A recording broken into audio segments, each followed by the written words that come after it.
All right, guys. Well, new day today. So yesterday I started feeling like really, really sick. Right around the time that I did a monologue, I couldn't even do like more than like a 5 or 6 minute monologue because I was just feeling like shit. I was getting the chills. I had a fever, headache. Later, had abdominal pain. I was nauseous.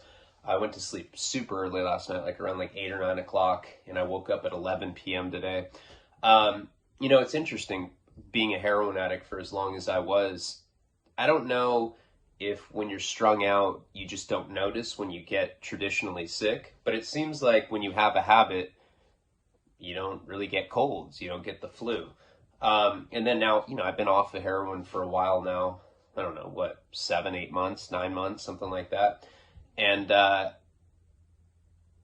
was sick a couple months ago. I thought I might have had COVID, sore throat, fever, muscle aches, all that kind of stuff. And I went and I got tested. I went to one of those places in LA where you do the self-testing. And you have to stick this swab in your nose. It's the same swab that you get an STD test for. I remember when I was 16, back before I really was infested with, like now I have herpes, I have hepatitis C, I have HPV, I'm pretty much undateable. Put that shit on Tinder. I'm like, yeah, I'm straight fucked. I don't have AIDS. Let's date. But back then, I think maybe I had chlamydia, and I think I had crabs. I don't know. I've always been a scumbag. But they stuck this Q-tip in my urethra. Now, my dick's like this big. The Q-tip's this big. It like went into my butthole. I felt like I was getting stabbed by a samurai in my cock. It was pretty gnarly. That was a long time ago, but that's what the COVID test felt like. I had to stick this long, just this fucking hammer whammer up my nose. I don't know if I did it right, but I got a negative then. Yesterday, I started feeling like shit. I woke up feeling like shit, but like now that I've been up and moving around a little bit, I feel a lot better. I don't think I have that. My sister-in-law has COVID right now. I don't know. It could have been food poisoning too. I had like really bad muscle aches yesterday. Wake up kind of feeling achy and with a fever, very light fever. But still, nonetheless, I've been sick twice in 1 year, and that's weird to me. I don't know. Maybe it's 5G. I don't know. No, I don't know. I'm not a conspiracy guy, but maybe. I don't know. A lot of my friends think that shit, so maybe it's true. I don't know enough about any of it. Like, I try to research it, and there's so much misinformation on the internet about all of these different conspiracy theories that I try not to take a stance on any of it. So I'm feeling better, feeling up to telling a story. So this next phase that of course, we'll be putting more cuts of the documentary up, some photos, and I think I'll do some more content from my laptop. I have quite a bit of stuff, and I found another hard drive today or yesterday, and it has a bunch of shit on it. I don't even know what's on there, but a bunch of old stuff, which is kind of always bittersweet looking through that. Like I'll be like, I'll be just scrolling through. I'll be like, damn, what's this? And I'm just like getting held down by a mime. His dick's in my mouth, and he's like doing mime shit. I'm like, damn, I don't remember recording this. And then there's like another picture of like me. Okay, anyway. Okay, sorry. A little text message came in. So I have a lot to do today. I got to do the documentary. I got to do the screenplay. But I want to get video to you guys early. So first thing I'm doing, and then I got to go to Target, and I got to get diapers. I got to do all the shit for my son, which is okay. I enjoy doing that stuff. Target's like the highlight of Karina's day. She loves going to Target. She's one of those people.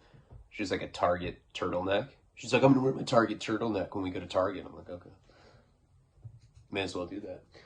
And I'm not watching the election anymore. It's like, dude, I don't ever, we don't even have fucking cable, or we used to not. Sorry, I just hit the dog in the face. I'm sorry. We don't even have cable, and Karina's like, let's buy it for election. So it's like $20 a month or something, whatever she got. I think she got Sling. And watching CNN for like the first time God, I don't remember the last time I watched CNN. It was probably when I was in prison. Ridiculous. I can't believe people watch that. It's like, you know, they're looking at like the map and they're like, okay, well, it could mean this if it meant that, but if it means this, then it could mean that. And if it means this, then it could mean that, but if it means that, then it would mean that. Like, they did that once a day, that would be one thing, but like, I'll like go upstairs and Karina's still watching. It's, well, it could be that. And then like another guy pops up, he's like, but it could be that. And you're like, how the fuck do people even watch stuff like that? And people watch it all day long. Dog's mad. I hit the dog by accident. I'm not a dog hitter, but I did do that. It was an accident. All right, so let's get into the story. So where we're at in this particular thing, this, I guess, I don't know. It seems like you guys like this storyline. This is the $500,000 Redux. So much shit happened in that period that I see, and it sucks because when I originally did this storyline, what was probably like a year ago now. It was a long time ago. It was one of the first ones I did on my YouTube channel. I don't remember the stuff that I covered, and I don't remember the stuff that I didn't. I know there's certain things like, I don't think I ever went into the porn company thing, which is kind of like where this storyline's going into, but I don't know. I'm just going to keep trying, you know, and I'm starting to read comments again. I'm starting to come out of my little shell. Oh, by the way, I've been getting emails from people talking about gifts, and I've responded to probably like 15 people. I'll keep doing that, so keep sending them, and we'll figure it out. You guys have stuff coming, just email me, and I'm trying to take care of as much stuff as I can. Sponsors as well. We're like done with the raffle stuff, finally. We got like the last 3 out yesterday, so we can get the sponsor stuff. And Tedford weapons package, I swear to God, I have something up my sleeve, but I will DM you tonight on Instagram. Okay, let's get into the story. So where we had left off last time, it's right after I'd gone down to LA, and this is right in the beginning when I was starting to sell heroin. And right in that time, I was pulling money together with other people because I could get better dope down in LA than you could get in Santa Barbara. See, the thing about Santa Barbara is that Santa Barbara is a soft-ass place, right? There's not a lot of violence. There's not a lot of crime. There's not even that many drugs. I mean, that's arguable, you know, and debatable. People will, you know, people are like, there's a ton of drugs. I'm like, well, yeah, you live there and you do a ton of drugs. That doesn't mean that it's like a super drugged out place. I mean, go to like Baltimore, go to San Francisco, go to LA, you know, go to Chicago, go to Philadelphia. I mean, there's places that are like mind-blowingly fucked up all over the country, most major cities. Santa Barbara is a little beach town. There's a fucking soap opera named after it. You know? There's like people selling Adderall. Like, yo, I got Adderall. That's like the only like transactions going on the street. It's like some guy in a polo shirt. Like, I got Addies for sale, man. You know, it's not like you go to the Tenderloin. There are literally homeless people butt fucking in suitcases. They're like in the fetal position in a suitcase, just butt fucking. Like, yeah, we can fit in here. No, you see people having sex in sleeping bags. In San Francisco, it does have a gay reputation, so it's usually gay sex in sleeping bags. That'd be a good name for a book. Gay sex in sleeping bags. I'm going to write that down. You don't see stuff like that in Santa Barbara. And as we've talked about, there's not even really like a place to go score drugs on the street. It's one place, I guess, and it's called The Wall. And it's where the Mexican guys go. You know how like in most cities, Mexican guys, like a lot of times illegal immigrants, will go to like the Home Depot parking lot and they'll just like stand and like, you know, herds of people, and then landscapers or, you know, people doing construction jobs will roll up and they'll hire them. They know that they're standing there for work. Santa Barbara, we have a place like that called The Wall. And it's just this like block of predominantly Mexican guys looking for work. Well, a lot of those guys started selling crack and heroin and stuff. And once in a while, you know, you could go there and score. I've scored on the street in Santa Barbara, but it's rare. You know, it's not as like I couldn't go there at 3 in the morning and get something. I could go to downtown LA at 3 in the morning and buy a fucking assault rifle on the street. No bullshit. There's like guys down there that make fake, they have like a laptop and like a photo booth and they'll like make you fake IDs. It's wild down there. You can get any drug you want at any time in LA. And most major cities are like that, but Santa Barbara's not. So, you know, it's like, because Santa Barbara's so soft, and we have a few gangs there. So they have, like, the big gang in Santa Barbara is the East Side. There's these Mexican, it's a South Sider gang, right? East Siders of Santa Barbara. They have, like, no enemies because there's no rival gang. They're the only gang. It's like a fucking monopoly. Like, hey, fool, let's fucking fight each other. Let's fight each other just so that we can say that we're having fucking struggles in the neighborhood, fool. And that's, like, literally how it is. There's a few, like, West Siders. But you got to remember, the median cost of housing in Santa Barbara is like $500,000. You can't even say you're from the projects. You're like, I don't know. Everybody drives like nice cars there. It's just like a really rich, spoiled town. Like the gangs it's a joke that anybody even like pretends like they're in a gang there. It's ridiculous. Wasn't always like that. 30, 40 years ago, I guess there was real gang stuff going on, but it is not like that anymore. So what happens is drugs come from Mexico, come from the Mexican mafia, come into San Diego. They start getting dispersed through Southsiders. By the time they make it to Santa Barbara, it is stepped on by Oxnard, which is in Ventura County, and it's in between LA and Santa Barbara, and it's a shithole. There's a lot of these weird shithole towns in California that are like agriculture towns, but like with gangsters, which sounds weird. Like I know if you don't live in a place like that, you're like, what does that mean? Well, you got like Southsiders wearing ponchos, riding horses, like blasting on each other. No, it's not like that, but it's weird. I've never really understood why agricultural towns can even harbor gang members like that. But that's how Oxnard is. And Oxnard, I'd say, has, kind of like a more genuine cut of gang members. It's like, those are like the real deal. They wear like Raiders jerseys and stuff. Santa Barbara, they wear like lacrosse. They golf. Southsiders like, hey dog, are you going to the gangbanger golf tournament tonight? It's like shit like that. And in Oxnard, it's like, they're really like, there's drive-by shit like that. That's the difference. I don't even think there's ever been a drive-by in Santa Barbara. In fact, the only drive-by that I can even remember in my entire life, I'm 35, was that time that white kid. You remember the white kid what was his name? God, I do not remember what this guy's name is. If you don't know who he is, it's pretty crazy to like look at on YouTube. But there was this white kid, probably like 5 years ago, I want to say. Maybe a little longer than that. And he was this kid that drove like a 7 Series Beamer. His dad was like one of the producers of Star Wars. He went to the community college there, and the guy couldn't get pussy.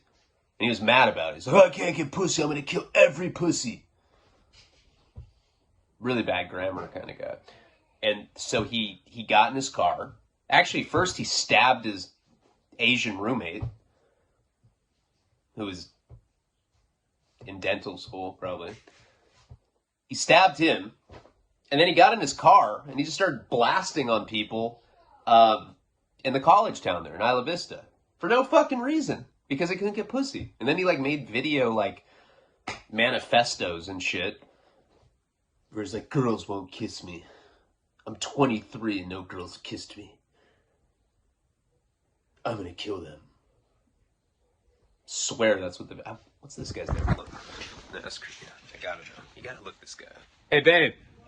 Hey, what was that guy's name that killed the people in Isla Vista? Remember that little white kid? No. Oh, the other one? Yeah, the guy that was like, because girls like wouldn't kiss him and stuff. Oh, the like part Asian guy? No, he wasn't Asian. He was white. I thought he was half Asian and I white. Yes, and he had a BMW. He had a BMW, yes. I don't know. I don't remember his name. I don't know. Okay, but sorry, that was a big fucking waste of time. But if you Google shooting Isla Vista, you can probably figure out who this guy is. Anyway, that's like the only thing that went down in Santa Barbara that's like even remotely crazy. So what happens is the real gangsters in Oxnard, which is the midpoint between LA and Santa Barbara, they stomp on the heroin. Okay, a gram of heroin back in this time in 2007 was going for $60. $60. It was okay by the time it gets to Oxnard, because that's what the real junkies would get in their car and go get dope in Oxnard. And then there was like the fake junkies that would just buy dope in Santa Barbara, and it would already have been intercepted by the gangsters in Oxnard, and they would cut it.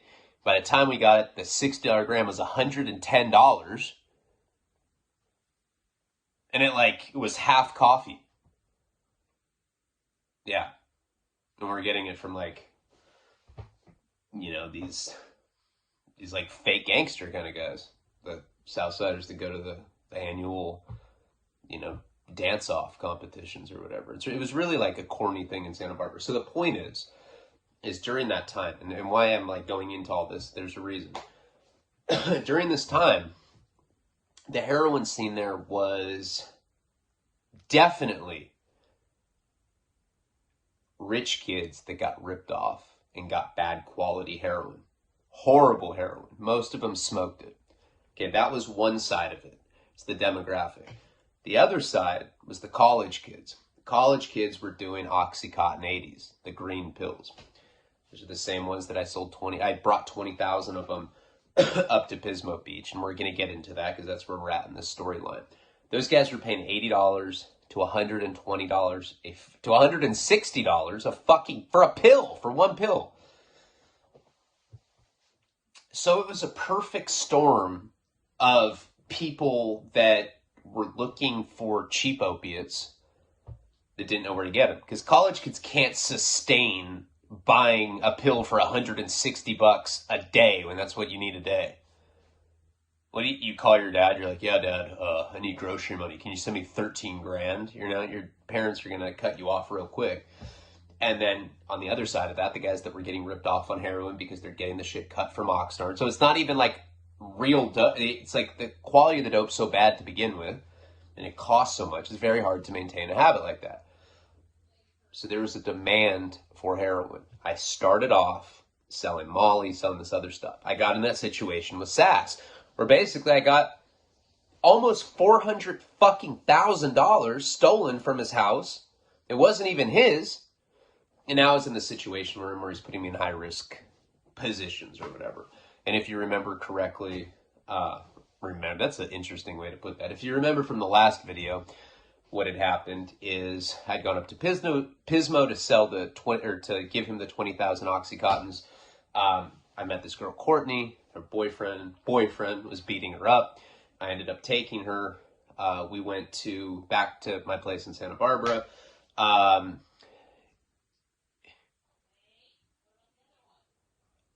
Sorry, Sinister. He just sent me a dick shot. I hate when I forget to put it on airplane mode and then they pop up. And Jenny and I had gone down to LA, and she'd gotten a DUI. She went to jail. I was with Alana and I was with Courtney. We were in my house. Alana OD'd. And Jenny came in and basically thought that I was fucking Alana because she was in a thong. And then this guy shows up, and that's where we're at. Sorry for the long-ass introduction, but it's important for you to know that at that time in Santa Barbara, the market was pretty much wide open, and it hadn't even been invented yet. And at this time, I was pretty much just going down to LA, putting people's money together, and coming back with these multicolored balloons that everybody liked, right? This was like, if we're doing it from like a 1 to 10 on quality, the dope that people were used to doing in Santa Barbara, the heroin was probably like a 2. Stuff that I brought was like an 8. So it was a big deal. Now these balloons you get down in LA for like $3 or $4. We could sell them for $50. These kids in Isla Vista are used to paying $160, maybe $80, $60 for one pill. I'm like, here, I'll give you this balloon for $50. You can get high on it a few times. You can smoke it because these guys were smoking Oxycontin. You can smoke it. You know, Oxycontin's water soluble. Anything you can inject, you can shoot or snort. You know. So this huge demand popped up right around this time that I was in this bad situation with Sass. Did I say his real name before? Fuck. Keep doing this. Sorry, buddy. So this guy shows up and he's mad because Sass had already told me that that this guy wanted this chick back. Now I didn't really know what the situation was at that time, but he ends up showing up at my place because Jenny basically, you know, had left and was mad that she thought I was cheating on her. Now at that time period, I had already started exploring the idea of making a porn company because at that time you could still make money off porn. I had a lot of girls that I was friends with that were doing porn down in LA. They were making a lot of money. I was friends with strippers that were willing to do it. I had Alana and I had Courtney and they were all willing to do porn. I had to put up the money. So I had to get the cameras. I had to get people to film it. You know, I didn't know anything about porn. But I had this guy's girl. So he shows up. This guy was mad at me when he walked into the room. I could tell that, you know, he took it personally that I took her. And he tells me, he's like, hey, we got a problem. And he's in my house, right? And I'm just like, hey, man, you know, I don't want to get in the middle of it. You know, I don't know anything about your girlfriend. She just said she needed a place to stay. It's nothing personal between us. And the guy's like, well, she works for me and she's cost me over $10,000 since she's been gone. So he's pretty much calm, not screaming at me. And right away he was having a pretty civil conversation with me. So I guess I knew that he wasn't going to it wasn't going to escalate into violence or anything. He was basically explaining to me that she worked for him, that she was, you know, a hooker. God, I'm always hanging out with hookers and strippers. What the fuck's wrong with me? Can't believe I have STDs. Weird. Anyway. So, basically he was explaining to me that he was her pimp and that I had kind of, you know, stolen her. And I think that's what he thought because he gets to this house. This house is filthy. You guys have seen footage of this house. It's fucking gross. Remember there's in the documentary, there's that toilet with just shit, vomit everywhere. It's what our kitchen floor looked like too. We had to wear rain boots when we did the dishes. We didn't do dishes. I don't know. When we had to go in the kitchen to cook crack on the stove or something. And he sees all these slutty looking girls running around. Alana was a punk rocker, so she has fishnet stockings and a tutu and shit. You know, I don't know, Jeff weighed 100 pounds at the time. He looked like he was dying of AIDS or something. You see pictures of him, but they look insanely horrible. They look like sketch. So did Jenny. So we all looked horrible. And Jenny brought him to my place. And as this conversation's going on with me, and he's basically telling me that I took his chick and that she had been working for him and that because I took her, it cost him a lot of money.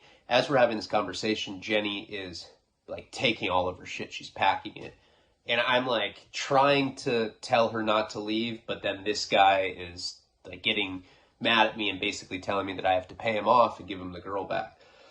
And I'm distracted because she's grabbing her stuff. So I'm look, man, check it out. I had to get Southsider on him. I was check it out, bro. I was I have all these girls here. I was I have money. I have money from selling drugs because I work for Sass. He knew Sass. He's got 20,000 oxys off him, but this guy was actually a pimp, I think. I think that's what his primary thing was, and he just sold drugs on the side. Who knows? Usually pimping and drug dealing go hand in hand. That's not just some shit you see on TV. That's where people are selling women, they're also selling drugs. I was look, I have all these girls. I have this house. I have money. I'm planning on starting a porn company. I'll let you in on it. I'll let you on it because it sounds to me like you can bring more girls to the table. Now, this guy, like I said, he was civil. Right? He was not. He had like an even tone with me. Isn't that coincidental? This little bitch hits women, but then he won't do anything to me, even though he thought I stole the girl. On top of that, Courtney had hit him with the fucking lamp. It's like, I'm surprised this guy didn't come in there like just going all crazy. And I didn't know how he even found Jenny in the first place. That all comes later. But I presented that to him. I'm like, look, can we start a porn company? Maybe you can bring girls. Maybe we can use Courtney. Maybe we can use this house and we can just start producing stuff. He was very cool, calm, and collected. And he said, what do you propose? And I was like, okay, well, look, you say I cost you money. Fair enough. We can use this to generate revenue. I already owe SAS money. Before I even take my cut, we can clear what I owe you, what you say I owe you. I owed him 10 grand. That wasn't going to be that much. See, I had girls that I knew at that time that, like, I remember that, like, this one girl that I was hanging out with. Later, she would do the Copbusters pilot for us, but and I don't know if we have, yeah, I think we do have footage of that. I don't know if I've uploaded that. Have I uploaded the Copbusters stuff? It's not like anybody can answer me right now, but I think I have. I knew this porn star chick, and I remember I was hanging out with her up in Monterey. Why she's up there, I don't remember. But I remember she was in the car with me, and I didn't even know that she had done porn. For all I knew, I think she was just stripping at the time. I think that's what I thought. For some reason, we were in my Volvo together. Don't remember why, but I'm pretty sure we were going to get drugs. And we're talking, and she starts telling me the kind of money that she's making adult films down in the San Fernando Valley in LA. She's like, yeah, I've made $15,000 in one day. That's off one girl. That's just off what she's making. Now, you always got to, like, think of it, like, from a business standpoint. It's like, if the porn star's making $15,000 in a day, what's, like, the actual people producing the porn making? They got to be making a hell of a lot more than that if they're able to pay their porn stars that much money. And this girl that I'm talking about, that I was talking to in the car, was not that good looking to begin with. Like, she looked like, I don't know. She looked like the kind of girl that would live in Phoenix, if you know what I mean. She looked like, you know what she kind of looked like? Like a younger, better looking Peg Bundy. She kind of had that look. Like, just real, like, she looked like an 80s porn star, but this was like in 2005. And so, like, the reason we were talking about it is because she was telling me that they needed more guys. And she's like, hey, do you think that that's something that you would want to do? This was probably a year before I was talking to this guy about starting the porn company, when I was talking to her in the car. And I was like, well, how much do guys have to, like, how much do guys make? And she's like, guys can make, like, you can make, like, 3,000 or 4,000 in a day, unless you fuck guys. I was like, tell me more. And she's like, I got to see your dick. And I was like, all right. And I, drive in my car, and I kind of just pulled my pants. I was probably wearing sweatpants or something, and I pulled them down. Remember, back then I didn't shave my bush. So she just sees this little tiny, like, stub, like, in this big-ass swath of fur. And she was just like, oh, no. I didn't even think you could get $40 a day with that. And I was like, I already know. I would have already been doing stuff with my dick if I could. So, kind of like killed my ambition of being a porn star. I entertained the notion for just a second when we were talking because I like the movie Boogie Nights so much. So now, fast forward all this time later, and this guy just shows up at my house, and he's basically calm with me. And I'd already been planning on doing the porn thing to begin with, so I just presented it to him. And it all worked out, and he actually had girls up in Pismo that he said he could come down and we could film. I was like, all right, cool. And the problem was we didn't have any guys. We had no guys, that were willing to do porn. This was either 06 or 07. Probably 07, I want to say. It was like 07... 08 and 09 was the drug dealing days. This was probably 07. Yeah, I don't know. But I ran into the same problem years later when I caught the pimping and pandering case. Remember, I was trying to start a webcam porn company, and I was down. I was down to do the porn. It's not like my dick got bigger, but I don't know, I got a better body by then. At least like back in that time, I had a small dick and I had like back knee and I weighed like 120 pounds. At least like older, I was like a little more buff and I still had a small dick, but the body was okay. My face was pretty bunk, but okay body. Small dick. Could be like, parody porn or something. Just some buff, like some short buff dude just railing a chick with like a little micro penis. Yeah, like it, slut. And, I think there's probably a market for that. I don't know. Is there for small dicks? Can you choose that when you're like filtering your searches in Pornhub? I want a small cock. I don't think anybody asks for that. You ever notice how like guys are I'll like show somebody a clip and they'll be like, dude, the guy's dick's not even big. I'm like, what the fuck? That's like, who says that? That is like a really gay thing to say, bro. Yeah, I don't know. I just like to see him just get smashed with a big old cock. I'm like, ugh. I don't. Truthfully, I like lesbian ass licking porn. To this day, I just like, there's something about it. I don't know. Call me old fashioned, but that's what I'm into. I'm watching that right now. My computer's open. No, I'm just kidding. So that's what ultimately ended up happening that first time that I tried to do porn with this guy. And his name, we started calling him Butter. The reason we started calling him Butter was because of this. So, all right. So we decided that we were going to make a porn company at this house with this guy. And like, this is like how it all lined up. Jenny ended up leaving at that time. And she went and she lived with her mom. Her mom lived in a trailer. And she went and lived with her mom in a trailer out in a town called Carpinteria. And like I had told you the whole time, like she was kind of like the glue that kept me bound together. She made sure that like, I didn't go too hard with drugs, even though I was going hard as fuck. But like without her, I probably would have been dead a lot sooner. I need a cigarette. And so she, like when she took off, kind of. Oh, am I out of cigarettes? Penny, am I out of cigarette? I'm doing it. Oh, the video? Tagged you. He's making memes now. No, that guy's really funny. That can't be real, can it? You're recording? Yeah, I'm recording. They don't care. They know that I'm a dope. Want to say hi? No. Alright, so, sorry for the intermission. I really needed a cigarette. But, so, without her, things just kind of started falling apart for me. And this guy, who we would later call Butter, Courtney was living there, Alana was living there at this point, and we had this girl, Brittany, move in as well. And we decided, since we couldn't find any guys to do porn with, he had all these girls from Pismo, but since we couldn't find any guys to do the porn with, we were just going to start an exclusive lesbian porn company. Now,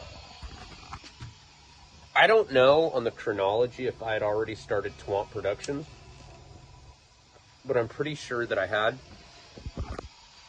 That was like my vision to start a production company with Paul and with Stephen Gabriel. Pretty sure we'd already started that company. We called it Twomp Productions because Twomp means 20 sack of drugs. Twomp. It's like some slang word in California that we said at the time, like if you needed like a dub or something, you needed a 20, call it a twomp. And so I always thought it would be funny if you had a successful production company and you named it after a 20 bag of drugs. I don't know, I was really immature back then. I still am, but So when I decided to make this porn company, I was going to call it Twomp After Dark. And so at that house, I think it was like 4 bedrooms. We had this empty room, which eventually we started growing weed in. And we decided to make that the room where we did the production. It was going to be Twomp After Dark. It was going to be all lesbian porn. And we were going to start filming. I forget what the kind of camera we had was, but we were renting it at the time at this camera rental place called Sammy's Camera. It wasn't a Red Cam. It wasn't a Black Magic. It was some Sony. I don't remember what it was. But it was like the best one we could get at the time. And you know, I think I'd gone to Borders bookstore and like gotten some books on like how to like film things, not how to film porn specifically. Now at that time I was smoking a lot of crack, so we thought that we would just turn that room. You know, we went out, we bought a bed frame, we bought a new mattress, we made it look like a bedroom, and we didn't realize that we would constantly have to be changing the scenery, changing the setup, because you can't just have the same shit in the same setting all the time with the same group of girls. But we were naive and we didn't know. This guy Butter he was very quiet, very kind of strange. He was like the Ted Bundy of porn producers, and I found out that he was just some pimp, and he pimped girls out to golfers. I know golfers is a reoccurring theme in the story, but you know, that's like his clientele base in up in Pismo Beach, which is like a very nice beach community as well. And that was our whole plan. We were going to film these porn scenes down at my house, and he was going to sell it to clients of these girls that he already had, and then I was going to try to go find distribution down in LA. I'm like, seemed like a solid plan. So the first time that we filmed a scene was between Courtney and Alana. And we went and we rented this camera, and like I said, we had like pimped out this room. Probably a bad way to say that in this particular instance, but we had made the room look nice, look like a bedroom. And of course, I thought I was a writer, so I'm like, I'll write the script. And it was like, all right, Alana and Courtney will 69. Then they'll switch positions, and Alana will be on this side and Courtney will be on this side. And then they'll get up, and then they'll have like these, you know, lines of dialogue. And we were going to make it so that they were roommates, and they were like talking about the first time, but how they lost their virginity. And then one of them was like, I'm really horny talking about this. Let's eat each other out. Like really unrealistic stuff. Maybe it's realistic. I don't know. I don't know the underworld of lesbian encounters, but I thought I did. I mean, at the time, I think I was reading like Penthouse, like lesbian erotica letters to try to like get inspiration. I was really taking this shit seriously. Now, I was smoking a lot of crack at that time, and like I said, Jenny had left for a little while, and she was living with her mom, and I was heartbroken. But I don't know, crack has a funny way of making you forget about all that. So, oh hi Nikos, what are you doing? I'm gonna be here for Daddy's story. What's up, boo? Do your thing, Ryan. And why does Nico have like a... Mud. Okay. Playing in the mud. All right. So, anyway. Sorry. I walked up and I'm talking about like filming lesbian porn. Karina just looked at me like, ugh. You're such a lesbian junkie. I am. So we had written like this whole script, right? And we got lighting, we got a boomstick. Like we were really taking this shit seriously, and like Jeff was like helping us film it. And so I had this, I think it was like a 5 or 6 page script. I went and I got it printed out at Kinko's. And even though I missed Jenny and I was calling her all the time and she wouldn't call me back, I kind of got like preoccupied in this very debaucherous little period of my life trying to like run a porn company, Twomp After Dark. And so we had like this little 5-page script, and these girls start doing their lines. We thought it would be easy. We thought they'd just like, well, when did you lose your virginity? I was 16. Oh my God, I want to go down on you. And then it would just start, right? So we did that, and it turned out, surprise, surprise. See, Courtney was used to doing porn. She'd already been doing it for a while, but Alana had never done it. She'd forget these simple lines. I'm like, Jesus Christ. Like, she just couldn't do it. We tried over and over again. I'm smoking crack the whole time. And I think we got like a lot of inspiration from watching Boogie Nights, you know? Like, would be like, all right, quiet on the set. And then I'd slate it. I'd be like, all right, 3, 2, 1, action. And, you know, they'd be dressed in like pajamas and shit. And then like, I'd be like, all right, now you unbutton her. But they had to do their line chant. And Alana kept fucking up her lines. So finally, like, we realized that Alana really just couldn't handle the simple directions of, or, you know, she couldn't memorize these, like, few lines. So basically, I told this guy Butter, and I'm going to get to why we call him that in a second. But basically, just decided, let's just film them doing the sexual stuff. Let's just film the porn side of it. Maybe we can just sell it as gonzo porn. Gonzo porn is a category. I know you guys know what that means. Don't act like you don't. It's pretty much a category of porn where there is no plot and it's just straight fucking. And we kind of like eventually made the concession that we weren't going to get Alana to even do this minimal fucking acting. So we start filming them. They get naked and we start like filming, doing stuff, going down on each other. Now, we had like these lights that we had rented. Like at Sammy's camera, you could rent the whole setup, the boomstick, the lights, everything. And, I personally like having sex with the lights on. I like seeing what I'm doing. But I had never examined a naked woman with like a glaring spotlight like this. So Alana's ass was up in the air and so was Courtney's. And the first thing we noticed, and I'm sorry to get so graphic here, but their assholes were brown.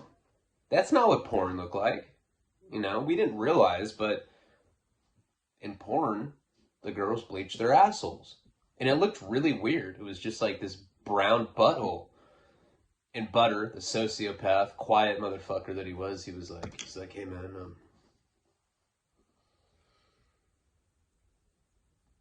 why does your asshole look like cocoa powder? And I was like, what do you mean? He's like, it's brown.